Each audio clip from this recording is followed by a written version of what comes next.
Queria dar um cumprimento muito especial ao Presidente da secção do PSD, aqui de Vila Real, que me convidou para poder estar aqui esta noite, numa sessão que é, sobretudo, uma sessão de memória, de homenagem a todos aqueles que, ao longo destes anos, defenderam o PSD e agentes da sua terra aqui em Vila Real. E quero agradecer muito ter realmente pensado que me podia associar a esta celebração. Eu vim para Vila Real justamente em 1974. Mas por essa altura tinha 10 anos e, portanto, houve uma parte deste caminho que o PSD fez em Vila Real que eu só pude acompanhar com alguma distância, embora com bastante interesse, porque essa foi uma época em que todo o país acordou para a política com força e em que todos acreditavam que a política estava no centro da nossa vida. O meu pai desempenhou cá funções com algum relevo, justamente com vários daqueles que hoje aqui vejo, desse tempo, e que quero cumprimentar também, não direi com saudade, porque felizmente nós vamos nos vendo, mas com enorme amizade e sempre mantendo uma recordação fresca, viva, e que eu acho que é importante de uma época que foi importante.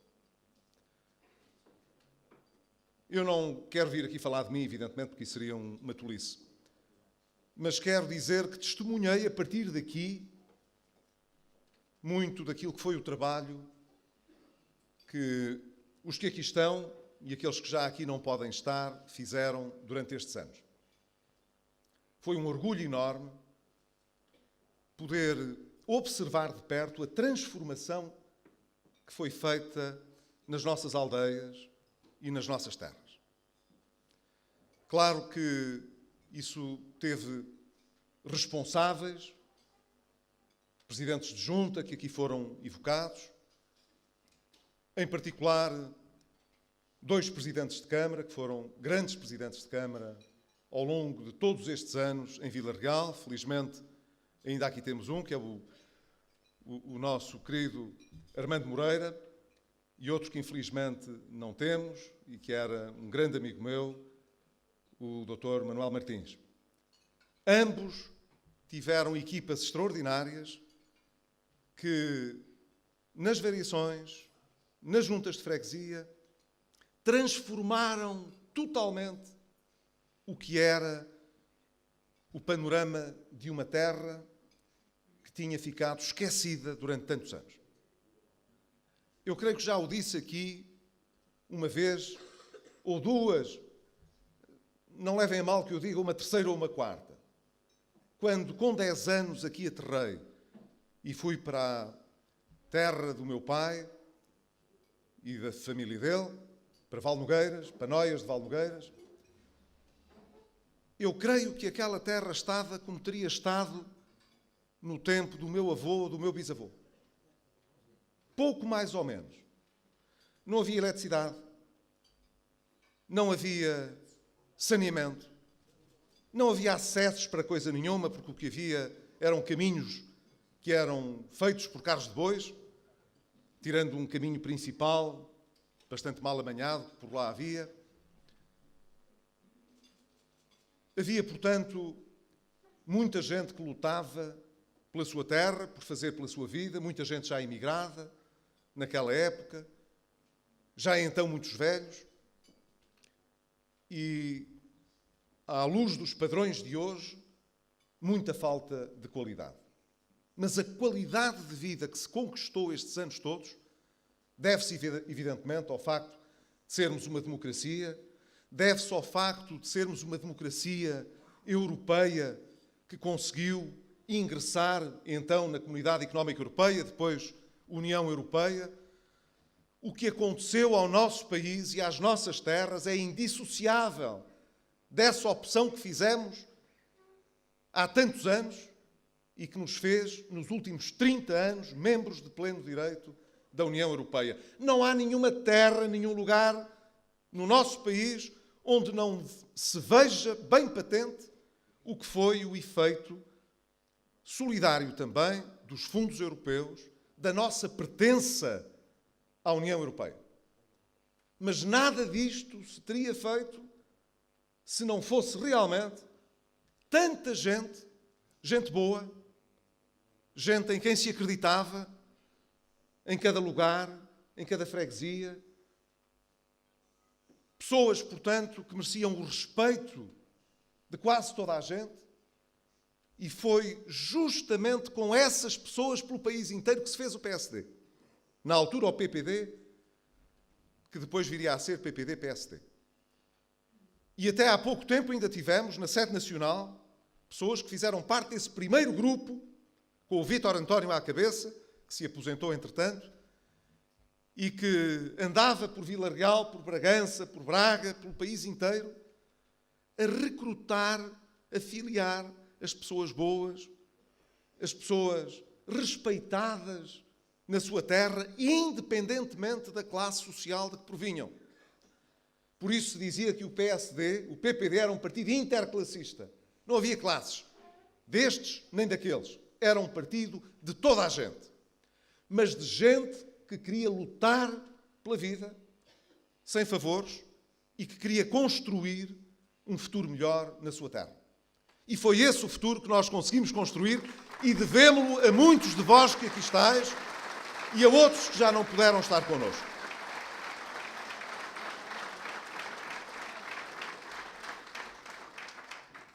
Mas, como disse muito bem o Armando Moreira, nós olhamos para o nosso passado e orgulhamos-nos muito dele.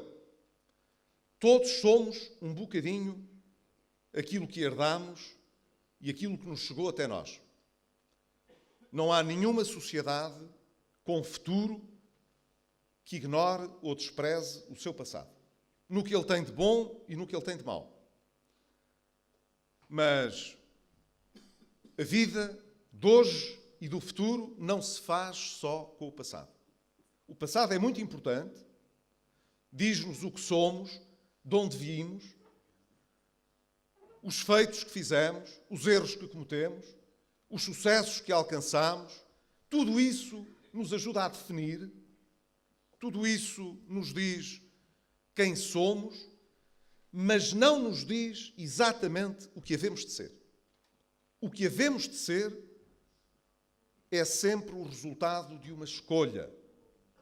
Não é uma escolha absolutamente livre, na medida em que partimos sempre de alguma coisa, às vezes que não escolhemos. Não podemos, portanto, fazer tudo o que queremos. Mas podemos fazer muito mais do que muitas vezes se pensa. E o futuro que temos à nossa frente depende muito daquilo que soubermos escolher e daquilo que queremos fazer. E é por isso que um jantar tão bonito como este, que junta tanta gente desta família social-democrata, que quer homenagear aqueles que nos trouxeram até aqui, é uma oportunidade de ouro para nós podermos dizer que não estamos a olhar para trás, não nos esquecemos do que fomos e do que somos, mas estamos aqui porque temos amor à nossa terra e porque queremos construir um futuro para a frente, portanto, decidido por nós. Esse futuro escolhe-se, esse futuro escolhe-se em muitos momentos. Vai-se jogar nas próximas eleições autárquicas. E eu sei que em Vila Real estamos ainda a digerir o resultado de há 3 anos. Mas o Leite Ramos, que agora tem a responsabilidade de conduzir os destinos aqui do partido no Conselho de Vila Real, está a preparar uma candidatura que a seu tempo será conhecida, porque tem de ser escolhida pelos militantes, pela Conselhia, pela Distrital, a seu tempo, não estamos fora de prazo, se tomará a decisão de qual vai ser a candidatura à Câmara. Quem será o candidato a Presidente da Câmara e qual é a equipa que vai com ele, e tem de ser uma equipa. Freguesia a freguesia, no Conselho todo, para podermos preparar essas eleições. E eu confio muito que se vai fazer, como já está a fazer, um bom trabalho para que as pessoas de Vila Real não tenham de escolher outros partidos para poder ter um bom futuro em Vila Real, porque nós temos no PSD gente muito bem preparada, gente que pode fazer um bom trabalho pelo nosso município, e aqueles que se candidataram há 3 anos estarão na posição da frente a ajudar a ganhar a Câmara para o ano. Temos em todo o país eleições autárquicas que são uma oportunidade de nós mostrarmos que temos também uma nova geração de autarcas para responder a tempos novos. Tempos em que precisamos de olhar mais na nossa vizinhança, em que não podemos apenas olhar para o nosso umbigo, em que temos de saber atrair para o nosso território aqueles que têm mérito, valor, que têm um sentido empreendedor, que querem arriscar, investir. Às vezes não conseguimos fazer isso só com o nosso concelho, fazer isso com o concelho ao lado, ao nível da CIM, da comunidade intermunicipal. Conseguirmos, de certa maneira, mostrar que estamos em condições, mais próximos que estamos das pessoas, de produzir melhor trabalho do que aquele que é hoje realizado pela Administração Central. Nós apresentámos ainda recentemente um conjunto de propostas para discussão na especialidade do Orçamento de Estado e das grandes opções do plano, que trazem um fogo maior, uma ambição maior para o próximo mandato autárquico. Nós achamos que hoje as autarquias podem estar em condições de ter um papel muito mais relevante quando falamos da educação. Não há nenhuma razão para que, até ao nível do ensino secundário, não sejam os municípios a fazer um acompanhamento maior, a tomar decisões relevantes sobre o que é mais importante para o currículo, o que deve ser o horário das suas escolas, por que razão é que isso há de depender de Lisboa, do Ministério da Educação. Isso hoje está ao alcance dos municípios, eles têm pessoas preparadas para poder fazer este acompanhamento, evidentemente com as escolas. Como é evidente, não se trata de substituir o Ministério pela Câmara. Hoje, as próprias escolas têm condições para terem contratos de autonomia e poder, portanto, executar um trabalho com mais proximidade das suas comunidades. E depois, usar isso para qualificar o ensino, para lhe colocar um nível de exigência adequado, para que os nossos jovens sejam bem preparados, porque é para isso que nós queremos ter uma proximidade maior aos municípios. Os municípios sabem também aquilo que interessa mais às suas populações. Quem fala da educação, fala da saúde. Não há razão para que os cuidados de saúde primários hoje não estejam mais próximos dos municípios. Porque é que o centro de saúde há de ter um horário fixado pelo Ministério da Saúde? Então são as populações que estão ali mais próximas, que fazem escolhas autárquicas. Não podem elas ver os seus autarcas encontrar com o Ministério da Saúde soluções melhores para o funcionamento destes órgãos que estão ao nível autárquico? O mesmo para o apoio social, o mesmo para a cultura. Nós hoje podemos, ao nível dos municípios, oferecer um conjunto de competências e de serviços com muito mais qualidade, proximidade em relação aos cidadãos e prestar, portanto, um serviço melhor. E mais do que isso, nós sabemos que ao nível das autarquias conseguimos fazer tudo isto sem gastar tanto dinheiro. Quer dizer, nós podemos, das duas uma, com o que gastamos hoje, ter muito mais serviço e qualidade, ou se não formos logo capazes de dar esse salto, pelo menos manter o que temos a custos mais baixos. E isso não é importante? É muito importante, porque isso permite-nos investir no futuro. Permite-nos ter, a tempo, mais qualidade para oferecer, mais serviço público de qualidade para as pessoas. Eu espero, sinceramente, que esta discussão que nós pretendemos abrir a partir do Orçamento de Estado e das grandes opções do plano seja o princípio, não seja o fim, mas o princípio desse caminho que o Parlamento pode trilhar até às eleições autárquicas.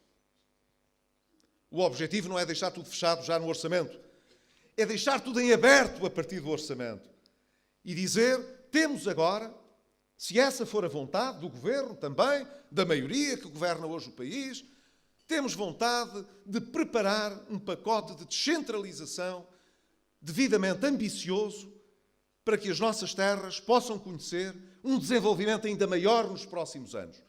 Hoje, os nossos autarcas e os municípios estão preparados para poder dar este salto qualitativo.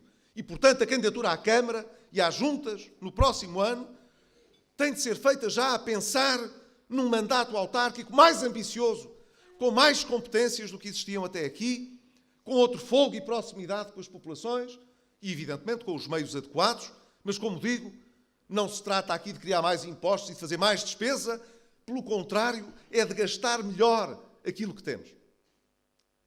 Eu sei que quando se trata, às vezes, de dizer gastar melhor aquilo que temos, há pessoas, pela maioria e pelo Governo, que acham que eu tenho a mania de ser poupadinho.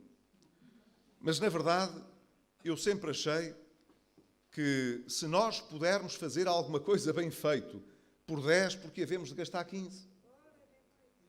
Os 5 que gastámos a mais hão de ser úteis para outras coisas. Quando se trate de gastar dinheiro que é dos outros, que é dos cidadãos, nós devemos ser cautelosos.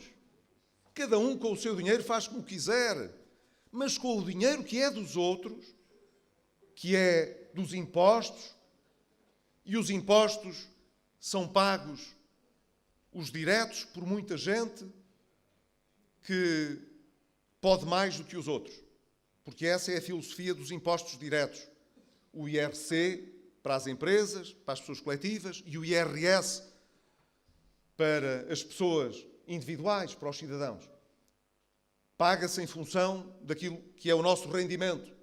Infelizmente, quase metade das pessoas não tem rendimento que chegue para pagar IRS. Infelizmente. Mas toda a gente paga impostos indiretos. Todos. Desde que consuma qualquer coisa, está a pagar impostos indiretos.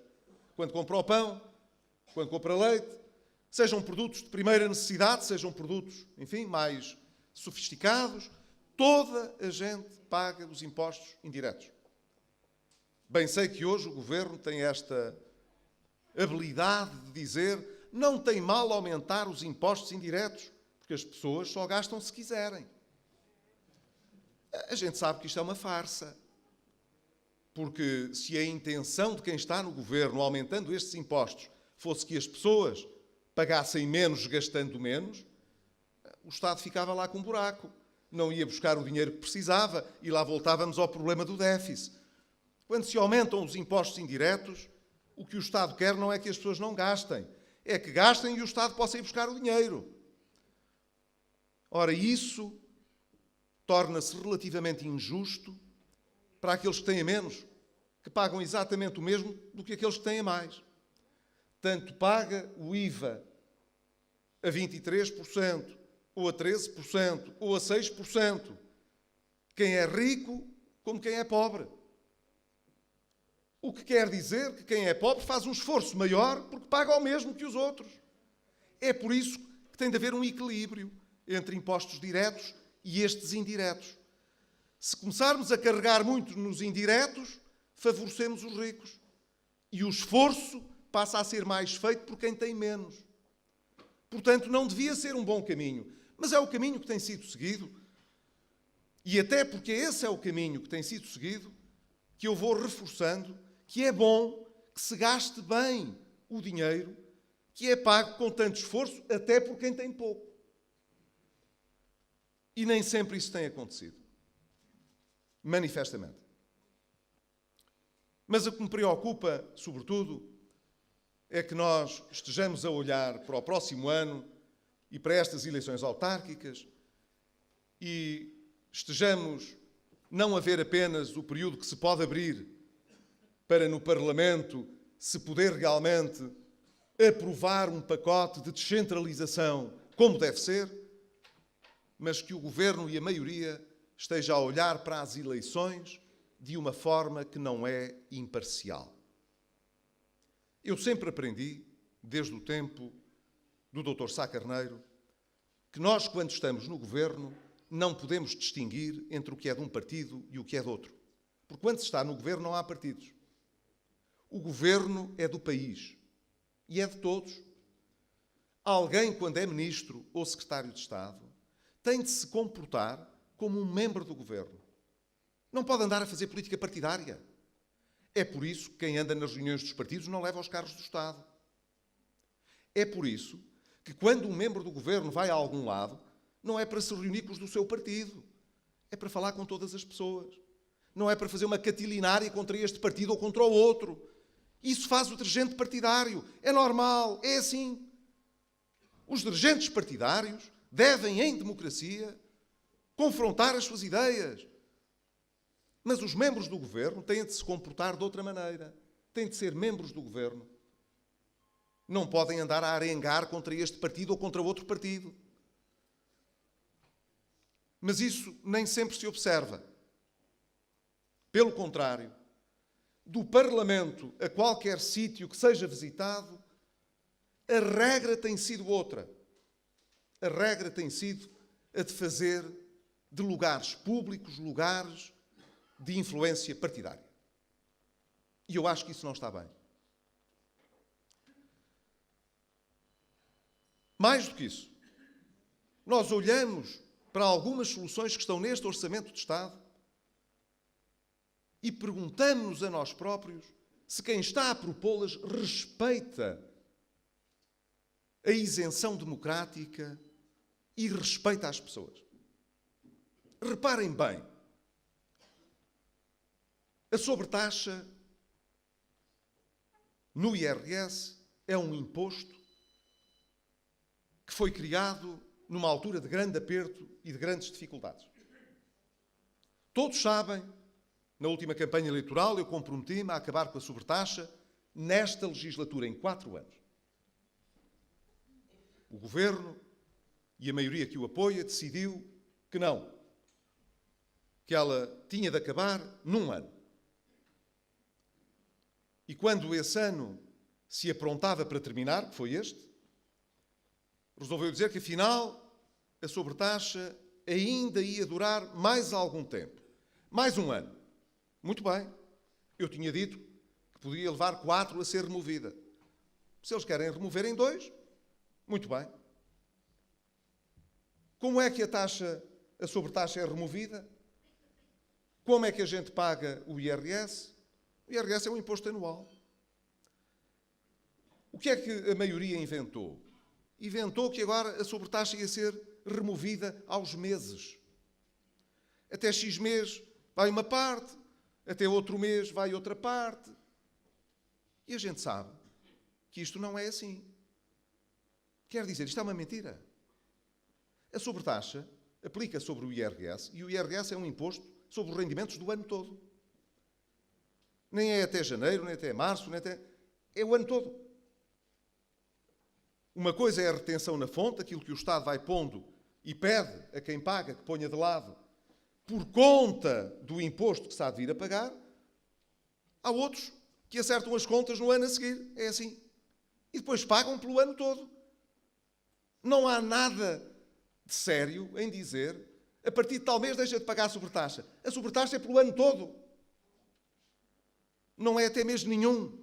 Isto não é uma conversa séria. Digam assim, O segundo escalão de rendimentos para o ano já não paga sobretaxa. Pronto, a gente sabe. O terceiro escalão paga sobretaxa. Vai pagar menos do que no ano passado, mas paga sobretaxa. Muito bem. Porquê é que é esta conversa? Até março é de uma maneira, até julho é de outra. O mesmo com as pensões. O Governo decidiu que tinha dinheiro para fazer um aumento extraordinário das pensões. Muito bem. Digo eu, todos nós gostamos de aumentar salários e pensões. Conhecem algum político que não goste? Eu acho que todos os políticos gostam. Aumentar os salários, aumentar as pensões, tudo. E já agora, se fosse possível aumentar muito, que elas são baixinhas. A gente sabe. Não são baixinhas porque eu fui Primeiro-Ministro. Quando eu lá cheguei, elas eram muito baixinhas. E estavam congeladas. O governo anterior tinha-as congelado. Não atualizava nenhuma. E nós, quando lá chegámos, apesar da crise grave que se vivia, atualizámos as mais baixas de todas. Essas nós atualizámos. Para as pessoas não perderem poder de compra, poderem progredir um bocadinho. Agora o Governo diz que a situação já é um pouco mais folgada e que já se pode dar mais qualquer coisa. Muito bem. Nós sabemos que esse mais qualquer coisa, a Segurança Social não tem lá para pagar. Há aumentos de impostos decididos para transferir dinheiro para a Segurança Social, proceder a estes aumentos de pensões. Portanto, não é porque haja lá dinheiro. Vai-se aumentar impostos para ir buscar dinheiro para aumentar pensões. É uma escolha. Não estou a criticá-la. A minha pergunta é esta. Mas porquê é que escolhem o mês de agosto para aumentar as pensões? E a gente põe-se a pensar, mas porquê em agosto? Porquê é que não hão de fazer o aumento logo em janeiro? Quanto dinheiro têm? Não sei. 200 milhões? À partida, tinham dito que era 200 milhões. Pode ser que agora destinem ainda um bocadinho mais. Digam quanto têm. Quanto podem dar? 200? 300? Então dividam isso pelas pessoas que precisam e deem logo a partir de janeiro. Porquê é que vão dar só em agosto? Porquê é que só em agosto é que se pode fazer o aumento? É justamente, dizia a Marília, e bem, pareceu-me que era a Marília, se calhar não era, que dizia, e muito bem, é porque a partir de agosto há campanha eleitoral para as autárquicas. E se não se der nada daqui até agosto, e em agosto se der, pode-se fazer de conta que se está a dar mais. O que se vai dar até ao fim do ano não é mais nem menos do que eles lá têm para dar. Mas se derem só a partir de agosto, é evidente que vai parecer mais. É isto uma atitude de respeito pelas pessoas? Querem tomar as pessoas por parvas? Olhem, como há eleições, vamos fazer a campanha eleitoral a dizer que aumentamos as pensões. E já agora, porque também já o disseram, também vão aumentar o subsídio de refeição para os funcionários públicos. Eles pensam assim, ora, quantos são os funcionários públicos? 600 mil. Ora, quantos são os pensionistas? 2 milhões e meio, mais ou menos, são, ora, 2 milhões e meio, mais 600 mil. Caramba, a gente ganha as autárquicas aqui com uns aumentozinhos dados em agosto. O que diriam os senhores e as senhoras de um governo que se comportasse assim? Eu digo-vos, eu se fosse primeiro-ministro de um governo que se comportasse assim, eu tinha vergonha. Eu tinha vergonha de andar a usar o Estado para fazer campanha partidária. E é isso que este governo se prepara para fazer. Campanha partidária durante o ano de 2017.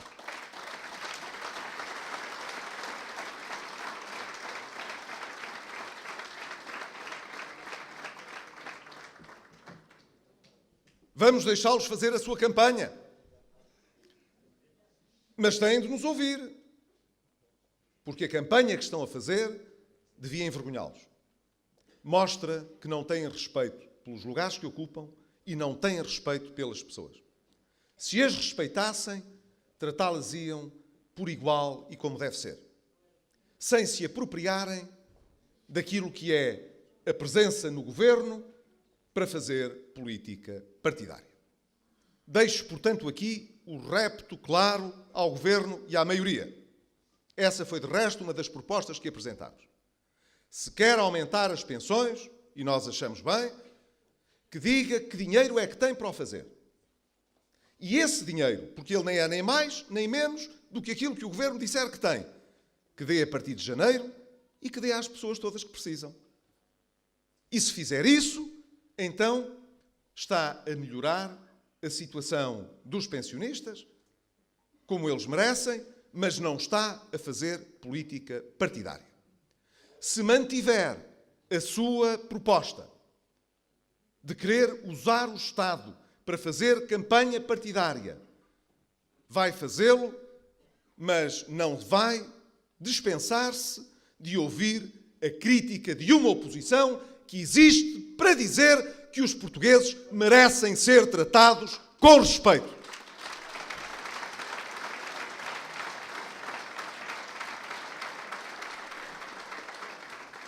Quero terminar, porque já passa um bocadinho da meia-noite, e eu gostava de ter terminado um bocadinho antes da meia-noite. Termino, portanto, dizendo que a nossa função hoje é ser oposição.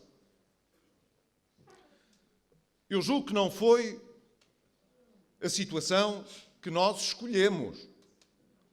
Foi a situação que o Parlamento escolheu.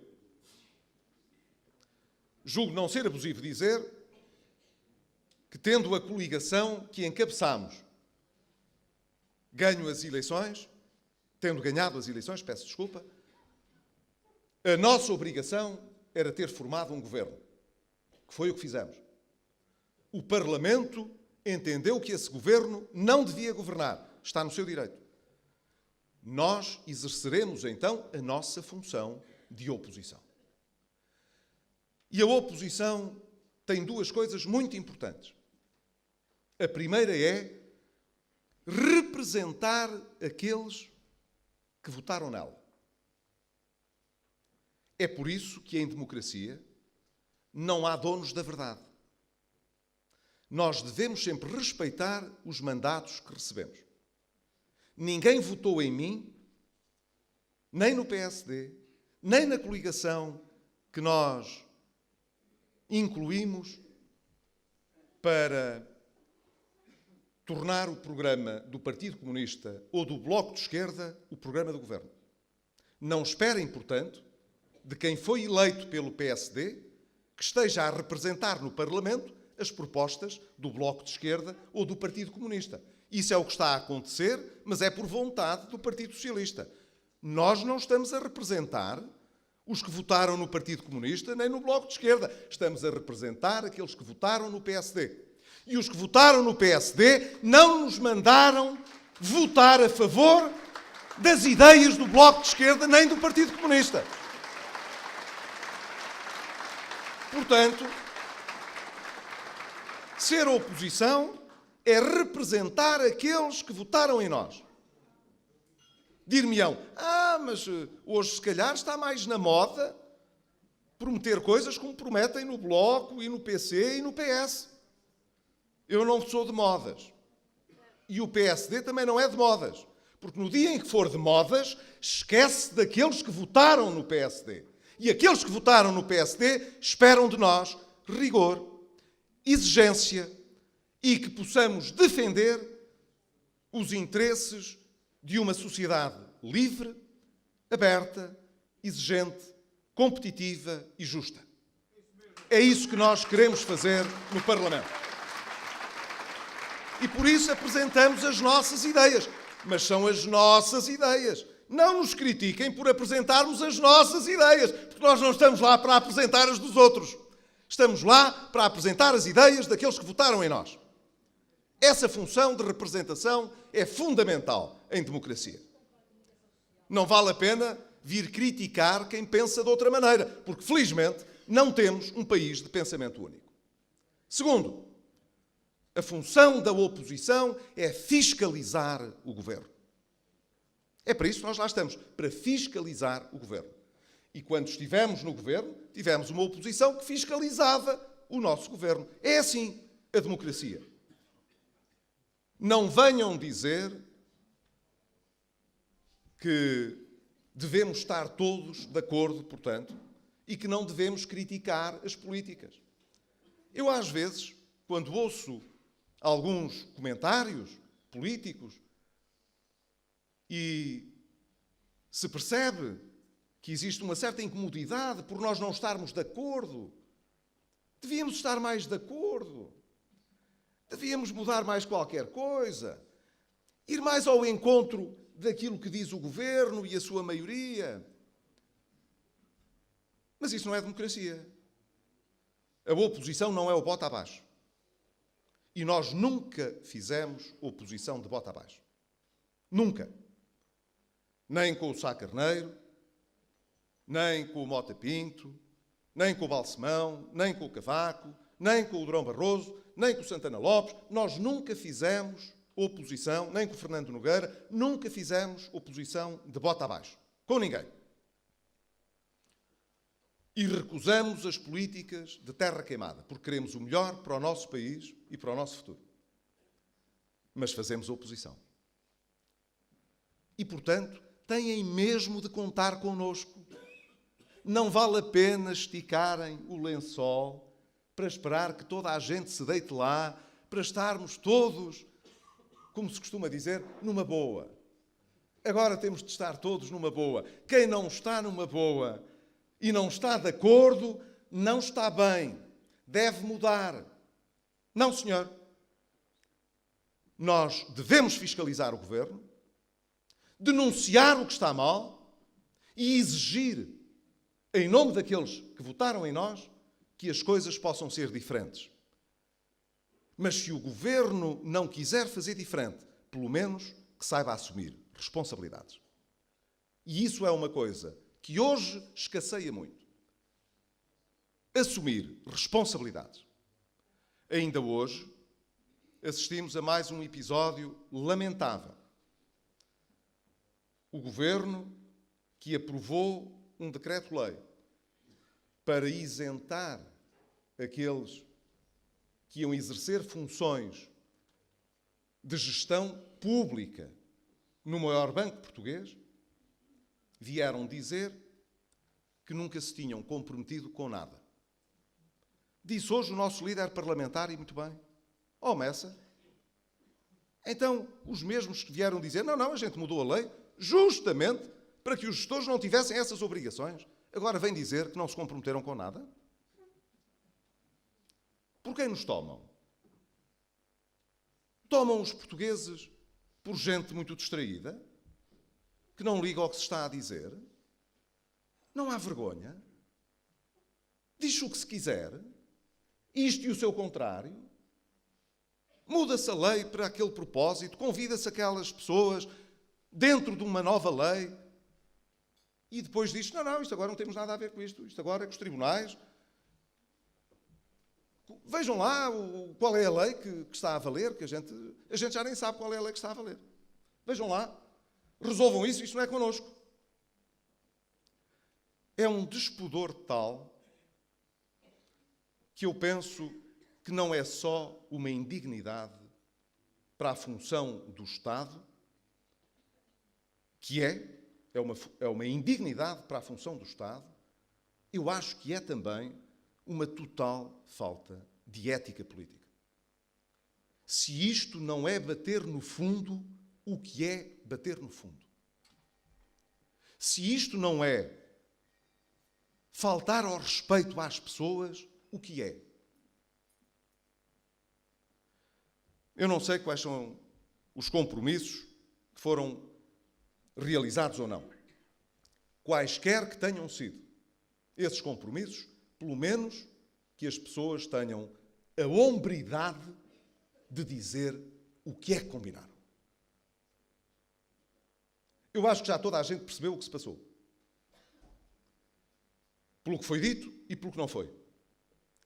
Mas acho que as pessoas merecem, pelo menos, o respeito de quem se comprometeu com o que quer que seja, que saiba, pelo menos, ter a hombridade de vir dizer a que é que se comprometeu. E, pelo menos assim, isto fica mais respirável. É isto que a oposição exige quando fiscaliza o governo. E não não é uma questão de guerra partidária, não é uma questão de estarmos mais bem dispostos ou menos bem dispostos, é uma questão de decência. Se houvesse decência, este folhetim não demorava há tanto tempo. Se o Governo quer retomar ainda alguma decência nesta matéria, já não tem muito tempo para a recuperar. Eu esperaria, como português, que o pudesse fazer. Desejo-vos um bom Natal, porque ele está quase à porta. Desejo-vos um grande ano de 2017, porque todos o merecemos no nosso país. Mas desejo-vos também boas escolhas, muito trabalho para as eleições autárquicas e cá contarão também, modestamente, com a minha posição, com a minha amizade, com o meu trabalho, para poder celebrar trabalho político feito em nome de Portugal, dos portugueses e da nossa terra. Porque é para isso que nós cá estamos, foi sempre para isso que nós cá estivemos. Desejo-vos, portanto, um bom ano de trabalho e desejo-vos uma boa noite hoje aqui neste grande concelho que é Vila Real. Um abraço a todos.